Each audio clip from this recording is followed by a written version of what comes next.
నరసరావుపేట జిల్లా ఏరియా హాస్పిటల్లో హాస్పిటల్ అభివృద్ధి కమిటీ సమావేశం నిర్వహించారు. ప్రభుత్వ ఆసుపత్రులలో రోగులకు మరింత మెరుగైన వైద్య సేవలు అందించడంతో పాటు మౌలిక వసతుల అభివృద్ధికి చేపట్టాల్సిన చర్యలపై సభ్యులు చర్చించారు. సమావేశంలో MLA Chadalwada Aravind Babu, HDS chairman doctor Lakkireddy Venkateswarareddy, superintendent doctor Satish Babu, RMO doctor Yedukondalu, hospital అధికారులు, అభివృద్ధి కమిటీ సభ్యులు పాల్గొన్నారు.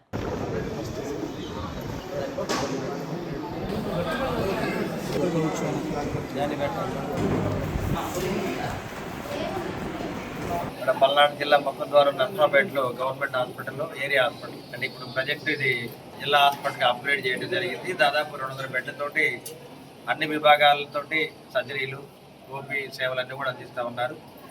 మరి సూపరింటెండెంట్ గారు, హెచ్డిఎస్ చైర్మన్ గారు, అదేవిధంగా హాస్పిటల్ కమిటీ మెంబర్స్ అందరూ కూడా వాళ్ళ హెచ్డిఎస్ మీటింగ్ హాజరవ్వడం జరిగింది. ఈ నెలలో మన హెల్త్ మినిస్టర్ గారు రావడం జరుగుతుంది కాబట్టి మన హాస్పిటల్కి ఏదైతే మౌలిక సదుపాయాలు కావాలో వాటన్నింటినీ కూడా మినిస్టర్ గారి దృష్టి తీసుకెళ్ళి హాస్పిటల్ని అప్గ్రేడ్ చేద్దామనే ఆలోచనతో వాళ్ళ మీటింగ్ పెట్టడం జరిగింది.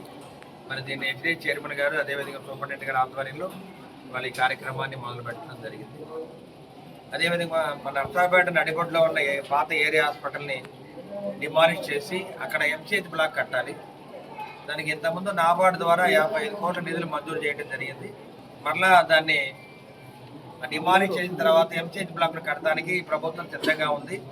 రేపు హెల్త్ మినిస్టర్ గారు వచ్చిన తర్వాత దాన్ని కూడా కన్స్ట్రక్షన్ ప్రపోజల్ పెడదామని చెప్పి మరి హెచ్డిఎస్ మీటింగ్లో అనుకోవడం జరిగింది. అదేవిధంగా వాటర్ సప్లై కానీ, పేషెంట్కి రెస్ట్ రూమ్స్ కానీ ఇవన్నీ కూడా ఏర్పాటు చేయడానికి మేము తీర్మానం చేయడం జరిగింది.